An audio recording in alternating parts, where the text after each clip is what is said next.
Hola, ahora vamos a hablar de lo que es la redacción de los resultados en un trabajo de investigación o en un artículo de investigación que va a ser enviado a una revista científica. Como deben saber, un artículo de investigación, que también se conoce como artículo original, está conformado por varias partes. Bueno, el cuerpo del artículo tiene cuatro secciones principales, que son las siguientes: introducción, métodos, resultados y discusión. Les recomiendo que comiencen a redactar por la sección de los resultados. ¿Por qué? Porque en la sección de los resultados uno va a determinar cuáles son los hallazgos principales y cuál es la contribución principal del estudio. En base a esta contribución se va a tener que redactar el resto del artículo. La introducción te da los alcances para que el lector pueda comprender los resultados principales. La parte de métodos te va a decir cómo es que se han hallado esos resultados principales, y en la parte de discusión se van a explicar y comparar estos resultados principales. Por tanto, como todo el artículo gira en base a los resultados principales, esta es la primera parte que se debería de redactar. Lo primero que recomiendo que hagan es que revisen artículos parecidos. Aquí pongo el icono de Google Scholar, que es un buscador. Pueden usar cualquier buscador que ustedes quieran para buscar artículos parecidos al que ustedes quieren publicar. O sea, que hayan seguido más o menos la misma metodología y tengan un tema parecido. ¿Por qué? Porque esos van a ser nuestros artículos guía. Esos artículos guía han sido publicados en revistas científicas confiables, de preferencia en habla inglesa, o sea, revistas y artículos en inglés. No son perfectos, claro, ningún artículo es perfecto al 100%, eso ya lo van a saber, pero pueden servir como modelo. ¿Qué significa eso? Que uno puede guiarse de cómo hacer los cuadros, cómo hacer las tablas, cómo hacer las figuras, cómo presentar los resultados en base a ese artículo guía. Entonces, la redacción de los resultados para un estudio cuantitativo, ¿no? Lo primero que hay que saber es que, bueno, como uno va a estar varias horas redactando, a veces varios días, a veces varias semanas o hasta meses que se puede tardar la redacción de un artículo, es mejor mantener una buena posición. Entonces, la sección de los resultados presenta solamente lo que se ha hallado, lo nuevo. Es decir, no presenta ya cosas del marco teórico, no intenta explicar los resultados, no intenta compararlos, no intenta formular recomendaciones, nada de eso. Solamente presenta objetivamente qué es lo que se ha hallado en el estudio. Como principio general tiene que mantener un orden lógico, es decir, lo primero que se va a presentar en los resultados son los datos generales, o sea, descriptivos. Luego, si es que se ha realizado un cruce de variables, se presenta. Y luego recién otros análisis, que la estadística es bastante amplia y que puede haber un montón de análisis. Ahora, ¿cómo se presentan esos resultados? Acá tenemos, por ejemplo, si una de las variables de nuestro estudio fue la variable de edad, podemos decir la edad promedio de nuestra población, claro, fue de 27,4 años, con una desviación estándar de 8,4, ¿no? Es una forma de presentarlo. Pero, ojo, aquí hay otra forma. Por ejemplo, podemos decir el 14,7% de la población fue menor de 10 años. Es otra forma de presentar el mismo resultado. Esa es otra forma de presentarlo. Aún se puede presentar con una figura que detalla mucho más el rango de edad. El lector puede saber cuántos niños tuvieron menos de 10 años, cuántos tuvieron más de 36 años, o más de 35, mejor dicho, y así. Esa es otra forma de presentarlo mediante una figura. O por último, se puede presentar mediante una tabla. En una tabla, al igual que la figura, tenemos que categorizar esta edad. Es decir, no dejarlo como una variable cuantitativa, sino convertirlo en una variable cualitativa. En este caso, los números libres los hemos encarcelado en ciertas categorías, de 1 a 10, 11 a 20, 21 a 30, 31 a 40. Entonces, como conclusión, podemos presentar los resultados de varias formas. En general, tres: en el texto, en una figura o en una tabla. Ahora, ¿cómo decidimos cómo presentar cada uno de nuestros resultados? Pues depende. Depende de qué tan importante sea la variable o sean las variables. En el caso de edad, puede que esta variable sea muy importante, así que lo presentamos como una figura o una tabla. O puede que sea poco importante, así que lo presentamos en el texto, en una línea o en media línea.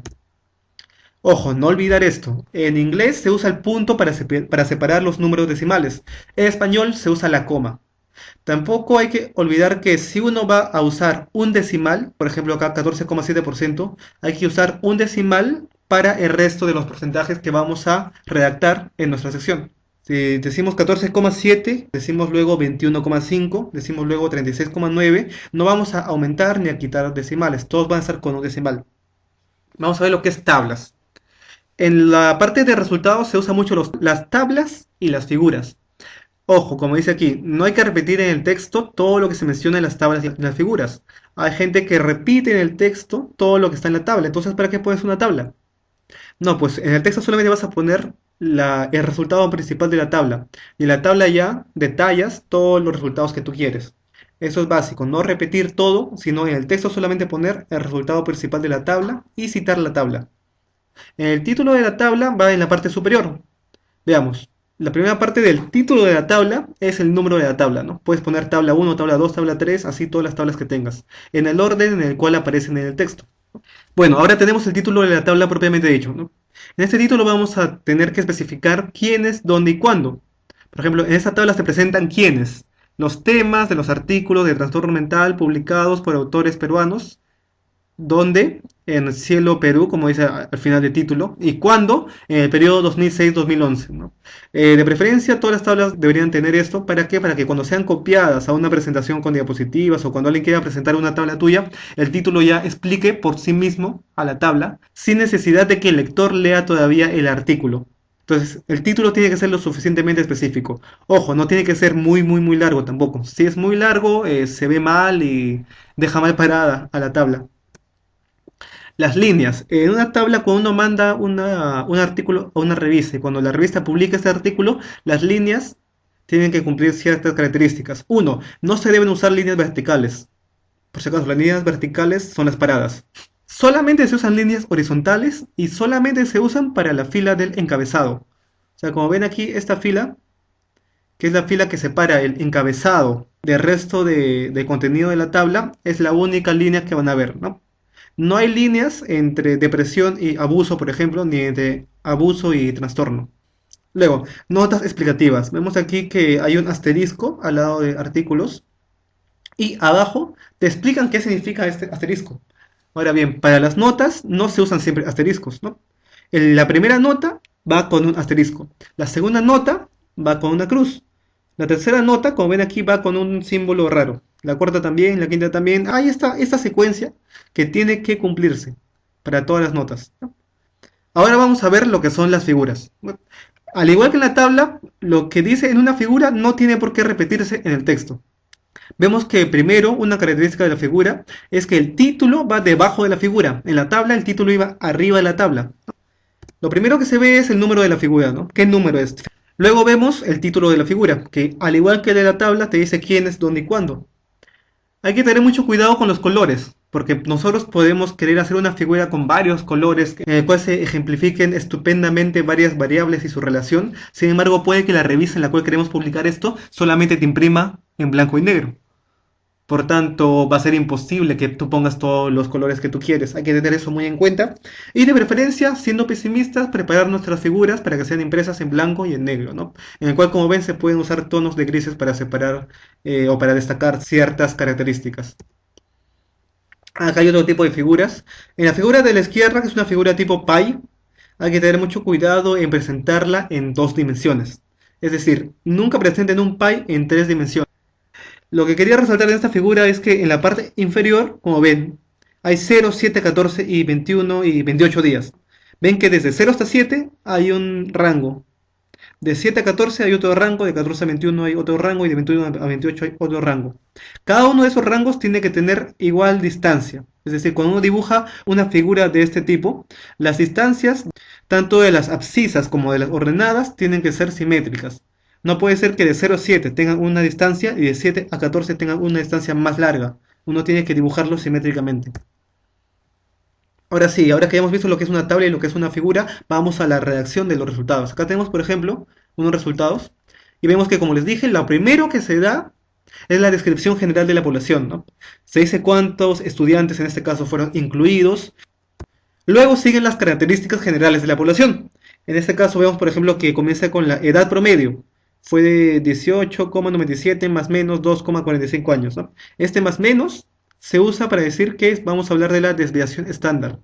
O sea, la desviación estándar de esta variable fue de 2,45 años, ¿no? Ponen aquí que el 71,1% fueron mujeres y así, describen características de la población. Luego sigue el cruce de variables en el cual ya ven cuál es la relación entre dos o más variables. Y utilizan las fórmulas estadísticas que correspondan. Acá, en esta presentación de los resultados, hay subtítulos. ¿Se pueden usar? ¿No se pueden usar? Depende de uno, ¿no? Uno puede creer que es mejor usar subtítulos. ¿Para qué? Para separar ciertos resultados, ¿no?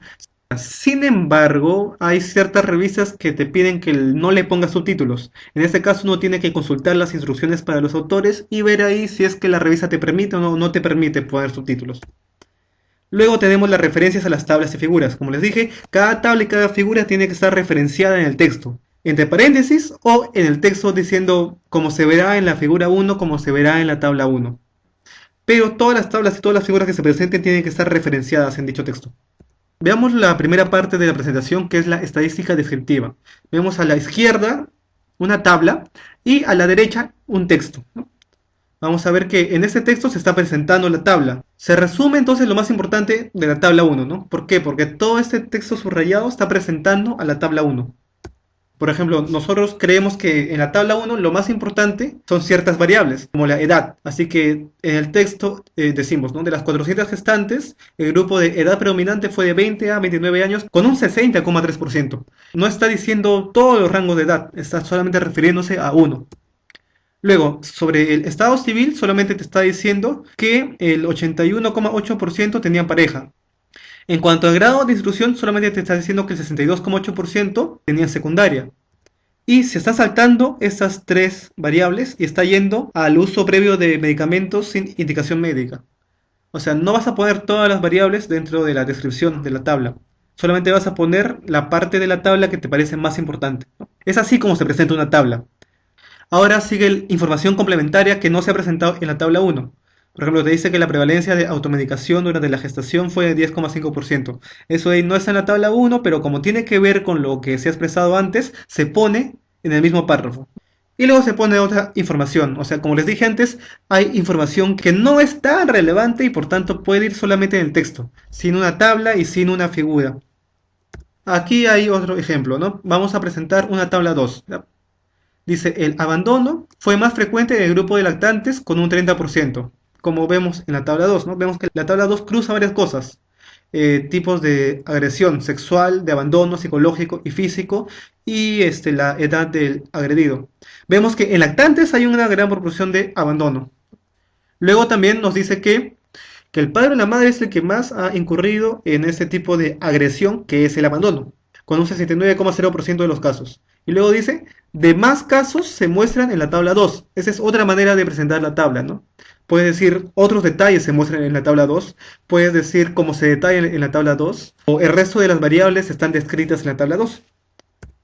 Entonces, aquí por ejemplo nos dice que de un universo de 1020 médicos que se colegiaron en Lima durante el 2010, 888 lo hicieron entre marzo y abril, como está detallado en la figura. Luego te habla de cuántos no aceptaron tomar la encuesta. Luego te dice cuántas encuestas fueron válidas y luego ya te cita la figura. Como ven, este es otro ejemplo en el cual mediante un flujograma se puede expresar y describir a la población. Ahora vemos la segunda parte, que es el cruce de variables. Ya hemos visto la parte descriptiva y cómo se puede expresar como tablas y como figuras, y ahora vamos a ver el cruce. Dice aquí, se relacionó ciberbullying con algunas variables de la población estudiada, utilizando chi cuadrado y regresión logística, como se ve en la tabla 1, ¿no? Tabla 1. Las variables que destacaron fueron la mayor presencia de ciberbullying, tendencia de celular, tendencia de computadora y computadora en su cuarto en colegios privados, ¿no? Todo esto se ve aquí, en esas tres variables. Ciberbullying, tiene computadora y computadora en su cuarto. O sea, cuando uno describe una tabla en la cual está cruzando variables, de preferencia va a describir o poner solamente las variables que hayan salido más significativas. Como ven, estas han salido con un P de 0,000, o sea, muy bajo. O sea que están altamente relacionadas. Los resultados principales van a responder a nuestros objetivos. Si nuestro objetivo es ver la prevalencia de depresión en un colegio, el resultado principal va a ser la prevalencia de depresión en este colegio es de tanto por ciento, por ejemplo, ¿no? Y estos resultados principales son los que van a llevar a la discusión. O sea, son los que se van a discutir más fuertemente, se van a comparar, se van a hacer de todo. Y esto va a llegar a la conclusión. Entonces, es importante destacar entre toda nuestra gama de resultados cuáles son los principales. Puede ser uno, pueden ser dos, pueden ser tres, pero no pueden ser todos. Por último, unas frases útiles, ¿no? ¿Cómo es que podemos poner nuestros resultados? Hay varias frases que son ya como que un cliché en las publicaciones. Uno cuando lee publicaciones puede sacar como que frases para describir mejor sus resultados, más adecuadamente, con más estilo. Hay una página web que es Academic Phrase Bank, no sé si lo estoy pronunciando bien, en la cual te dan frases para que presentes cada una de las partes de tu manuscrito. Hay un link en el cual te dan frases para presentar tus resultados. Y ese es el fin de esta parte de la presentación de los resultados.